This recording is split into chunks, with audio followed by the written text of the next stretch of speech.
Hi friends, welcome to my channel. நாம இன்னைக்கு ஃபோன்ல இருக்கிற போட்டோஸ் வீடியோஸை எப்படி கம்ப்யூட்டர்ல சேவ் பண்றதுன்னு சொல்லி பார்க்க போறோம். அதுக்கு முன்னாடி நம்ம நாகர்கோவில் தமிழ் எஜுகேஷன் சேனலை இதுவரைக்கும் நீங்க Subscribe பண்ணலனா Subscribe பண்ணிக்கங்க. ஓகே फ्रेंड्स, நாம இப்ப வீடியோவை ஸ்டார்ட் பண்ணலாம். ஃபர்ஸ்ட் ஃபோன்ல டேட்டா கேபிளை கனெக்ட் பண்ணுங்க. அதனோட மறுபகுதியை கம்ப்யூட்டர்ல இருக்கிற இந்த USB ன்னு போட்டிருக்க இந்த இடத்துல கனெக்ட் பண்ணுங்க. இப்போ பாத்தீங்கன்னா கம்ப்யூட்டர்ல ஃபோனே கனெக்ட் ஆயிருச்சு. அடுத்து நம்ம ஃபைல் எக்ஸ்ப்ளோரரை கிளிக் பண்ணலாம். இப்போ என்னுடைய ஃபோன் Galaxy F14 இங்க இருக்கு. மொபைலை கம்ப்யூட்டர்ல கனெக்ட் பண்ணவுடன் உங்க மொபைல் நேம் இங்க ஷோ ஆகும். அடுத்து கம்ப்யூட்டர்ல கனெக்ட் ஆயிருக்கிற ஃபோனை கிளிக் பண்றேன். அடுத்து இந்த இன்டர்னல் ஸ்டோரேஜை கிளிக் பண்றேன். இப்போ நீங்க பிகினர்ஸா இருந்தா எங்கடா கேமரால உள்ள போட்டோஸை காணோம்னு சொல்லி ஷாக் ஆயிருவீங்க.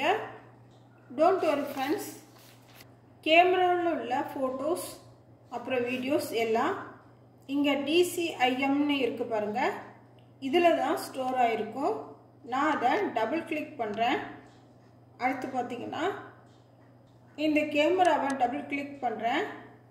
இப்போ நம்ம ஃபோன்ல உள்ள போட்டோஸ் வீடியோஸ் எல்லாம் இங்க இருக்கு. இதுல எந்த போட்டோலாம் வேணுமோ அதை முதல்ல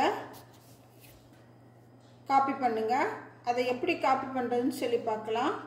ஃபர்ஸ்ட் எந்த போட்டோஸ் எல்லாம் வேணுமோ அது மேல கர்சரை வச்சு ரைட் கிளிக் கொடுங்க. அதுல இந்த மாதிரி ஒரு பாக்ஸ் வரும், அதுல காப்பின்னு வருது பாருங்க, அதை கிளிக் பண்ணுங்க. இப்போ இந்த போட்டோவை காப்பி பண்ணியாச்சு. இனி கம்ப்யூட்டர்ல நாம எந்த இடத்துல சேவ் பண்ணணுமோ அங்க சேவ் பண்ணிக்கலாம். நான் காப்பி பண்ண போட்டோவை டெஸ்க்டாப்ல சேவ் பண்றேன். கர்சரை டெஸ்க்டாப்ல வச்சு கிளிக் பண்ணுங்க. அதுல இந்த மாதிரி ஒரு பாக்ஸ் வரும், அதுல பேஸ்ட்னு இருக்கிற ஆப்ஷனை கிளிக் பண்ணுங்க. இப்போ போட்டோ பேஸ்ட் ஆயிடுச்சு.